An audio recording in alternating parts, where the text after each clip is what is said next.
Christmas time. The fresh smell of commercialism and Chinese food. Now let's gather around, my dear geeks. It's been a little while since I've read a story to all of you, and I figured what's better for the holidays than a good old-fashioned Danny DeVito Christmas story?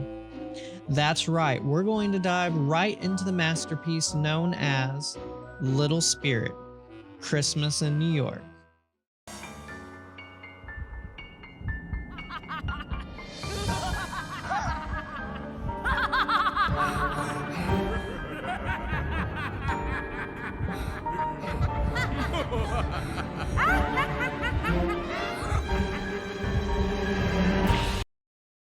I'm sure many of you have been stuck watching a terrible Christmas movie during the holidays. Whether it's your mom playing a Hallmark Christmas movie marathon or your grandparents with a random Christmas cartoon they bought at Big Lots for $5. Not that I'm totally referencing my real life right now. Anyways, well, Little Spirit felt like a movie your grandma would buy in a bargain bin along with the game station, mistaking it for a PlayStation. Little Spirit actually premiered during prime time for NBC in 2008. I assumed this happened thanks to the very obvious sponsorship from Macy's. I mean, they don't even try to hide the fact. It's an integral part of the movie, and Macy's is known for having a strong relationship with NBC, so it's not too hard to make an assumption that this movie was financed as an advertisement for Macy's, and they used their connections with NBC to get it on TV. Well, Little Spirit starts off with two young girls that are moving to New York, and none other than Danny DeVito is their taxi driver. It's so clever to get one of the biggest stars of the sitcom Taxi to play a taxi driver. So, Danny starts to take them to their new home, and of course, one of the girls is one of those snarky early 2000s rom-com trope side characters, and the other one is just, she's honestly just kind of there. I don't remember their names, and honestly, I'm not even entirely sure if they gave them names, nor do I really care.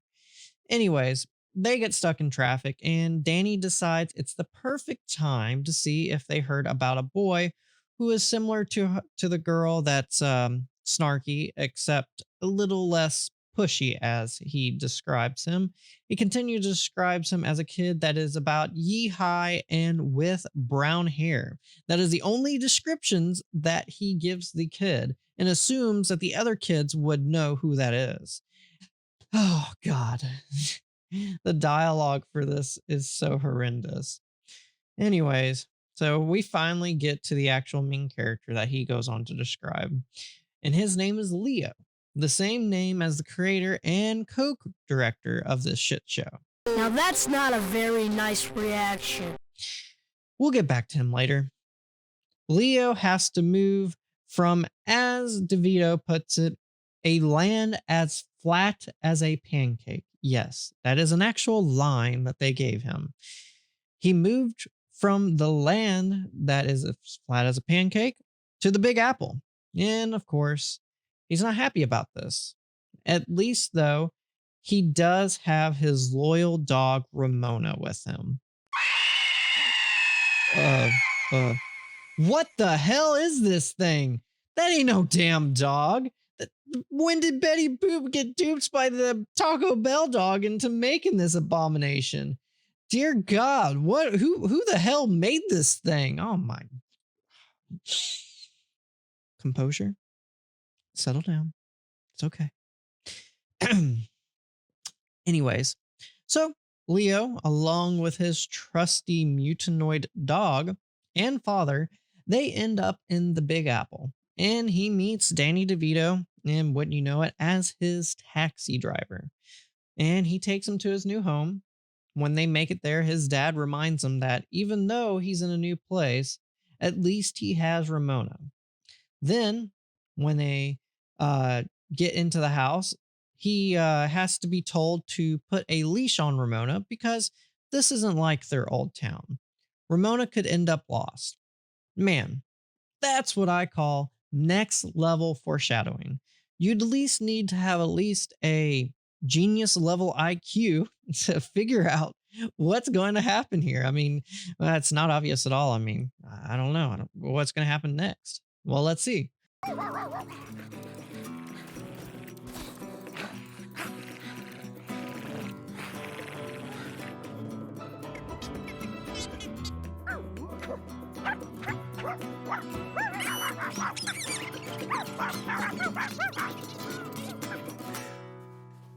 Ramona! Ramona! Ramona! Ramona! What happened? Where's Ramona? Ramona chased the bully and I can't find her. I can't find her. Ramona! Come out, wherever you are. Ramona! Come here, girl! Ramona! Ramona! Ramona! So Leo goes with his family to Central Park, and wouldn't you know it? I mean, what do you think happened? Well, what happened is he lost Ramona. Who would have guessed it? I'm absolutely shocked, dumbstruck, obviously. Of course, the kid is depressed now. Who wouldn't be? I know I've lost a pet before and I've looked for him desperately and everything. And thankfully, I ended up getting him back. But I didn't have the help of a little spirit, as they put it in the movie.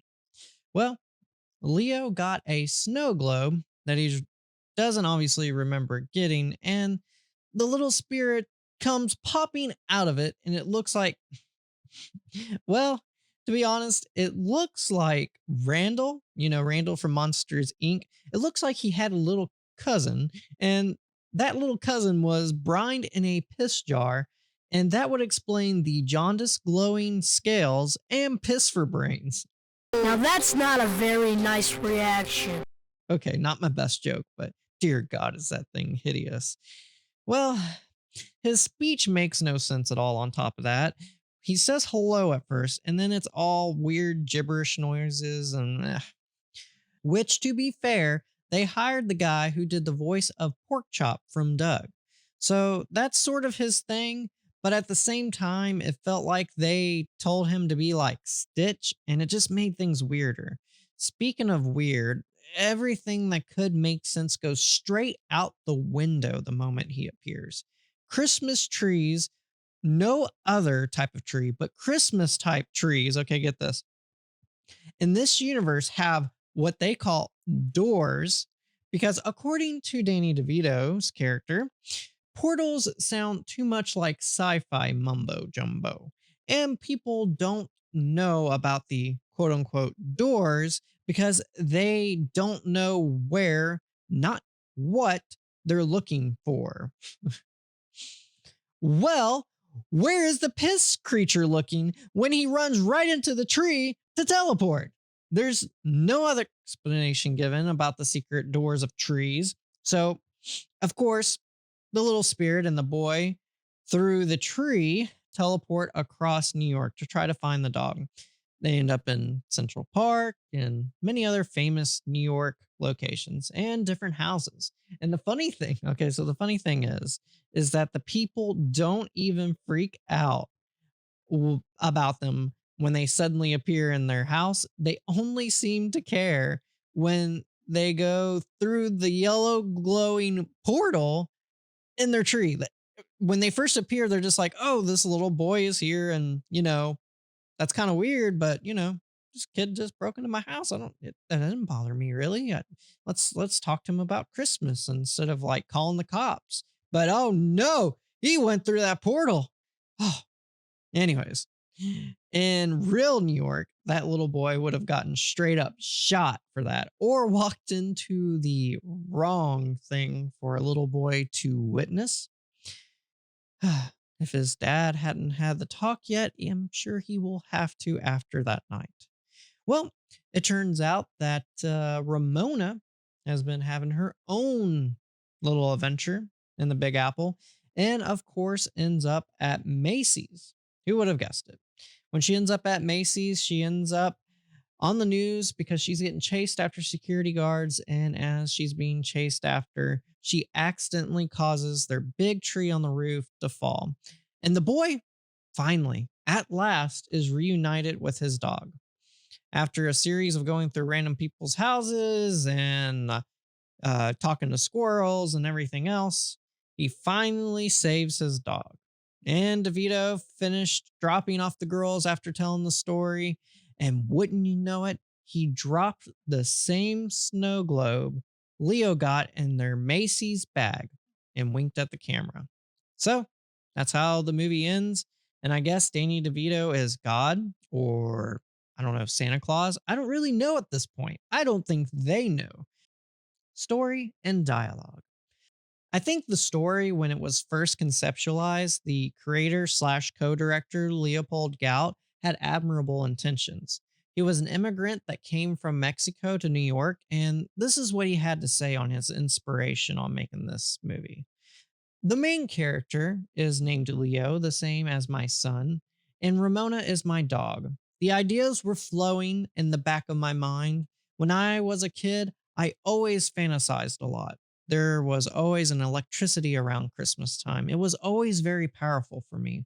Walking in Central Park one day, I started to use all these fantasies that I had as a kid. One of them was the Christmas tree being a portal to another dimension. As a kid, I imagined there was this other world inside the Christmas tree. They're stories I always carried around with me. Like I said, I think his heart was in the right place. He had the passion, but the story it's not very focused. It's bloated without any explanation to things happening in the world, with a very painfully obvious insert for Macy's that only hindered the story further. Now, the dialogue. When it comes to that, the dialogue made things a lot worse. It was very stilted, and it had a lot of weird phrasing throughout the film, such as an example for that would be from the news reporter Rock Granite, which, yes, that's his name, and he was voiced by a once popular news reporter, now disgraced, I think, Brian Williams. Let's see it. Macy's proudly presents their preposterously perfect Christmas. This year, the elaborate window displays feature animatronic Christmas creatures that interactively interact with you. In other words, this is going to be the most magical, mesmerizing Macy's holiday event ever. Now back to the Channel 3 HQ with crime reporter Penny Takamoto. It's mind boggling that the script was so nonsensical. It was made by Andy Reingold, who's known for overseeing the development of SpongeBob SquarePants and serving as the executive producer of the pilot, along with writing credits for many classics such as Beavis and Butthead, Cat Dog, and Codename Kids Next Door. Speaking of Codename Kids Next Door, it was produced by Curious Pictures, just like Little Spirit. My assumption is NBC and Macy's corporation, the corporate folks that like to get involved in these movies, the executives and such. I think they got a bit too involved in the script process and cut out a lot of stuff and tried to make sure that we had more of this Macy's nonsense that they decided to put into the movie. Voice acting and music. The voice acting. Honestly, there isn't too many complaints on the voice acting. It wasn't Pixar quality performance, but it had some notable names like Danny DeVito, Lucy Liu, and Brenda Song. And for those voice actors, including the famous ones, especially them, it really felt like they just dialed in their performances. But as least you can tell they did it in a proper studio.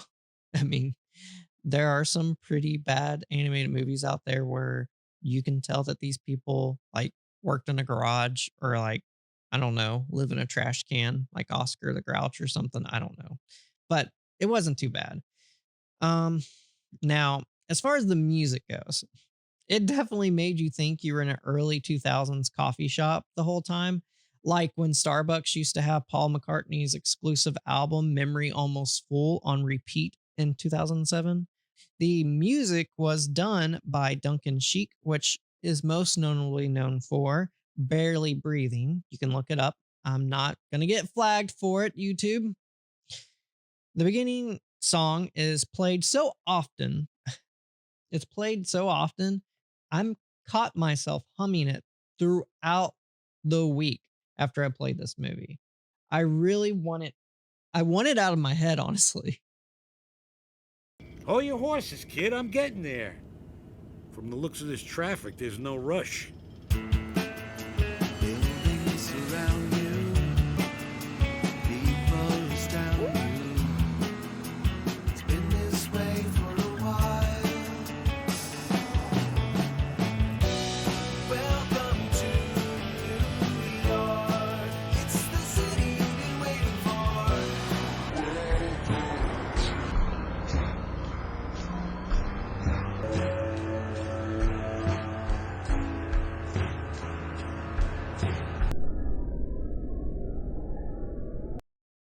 Animation. If I had to look up Uncanny Valley in the dictionary, I I honestly believe that Little Spirit would be an example for the definition because dear God, is the faces of everyone in this movie absolute nightmare fuel. Except for I will say Rock Granite. That man, I'm telling you, could pickaxe rock with that chin. If someone told me he was Crimson Chin's arch nemesis, the Dagger Chin, I would believe them. But the animation all around for this movie is pretty horrid. Whether it's the character designs or the buildings that look like they belong, honestly, to a Spider Man game on the PS1, not the PS4/PS5 Spider-Man game, on the PS1, not even the PS2 Spider-Man games, which are awesome, not even the GameCube games, which is also awesome. Ultimate Spider-Man, it's an amazing game. It is PS1 graphics. The animation in this movie convinced me that the budget went straight into Danny DeVito's pocket. I mean, his production company did help make this movie, which, he's amazing. So I get it. But still, what were these people thinking? Why did you want to make everyone else's eyes bleed? Who hurt you? The funny part of it all is the most barren set in the whole movie was Macy's. Like, the company that funded this movie was basically empty. If I wasn't told that it was Macy's about 20 times, I would have had no idea. I would have assumed that it was some generic convenience store. Again, this is an animation studio that showed promise in 2D animation with shows like Codename Kid Next Door. That must have had they must have had very little experience with CGI animation. Now, after this movie, they went on to make other series with CGI and showed more promise. It's not shows that I would have watched, it was for young kids. But this animation team, obviously, this was probably one of their first projects with CGI, and it definitely showed. Conclusion. So, in conclusion, this movie had all the elements for an entertaining Christmas special. Accomplished writers, composer, and even a proven animation team. But somewhere along the way, it went way off the rails in every conceivable way. And honestly, I just love that Macy had to foot the bill for a disaster they probably caused. And I never have to see that nightmare fueled dog or piss jarred creature ever again. Merry Christmas, everyone.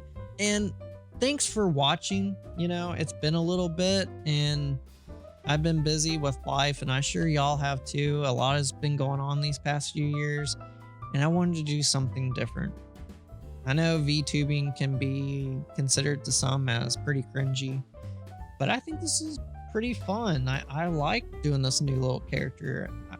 Please share with me what y'all think. Leave some comments. Tell me what you think about the new format and everything. I'm trying something different. I know everybody loves to watch, that is a fan of us. The few fans that we have loves more of our podcast stuff. but I really have a passion for this review stuff. I'm no expert in film or anything like that, but it's honestly fun just watching these terrible movies, sometimes good movies, and just telling you what I think about it. But please share with me what you think about everything, and like and subscribe. And as I always say, thank you for letting me get to the root of my geek culture with you.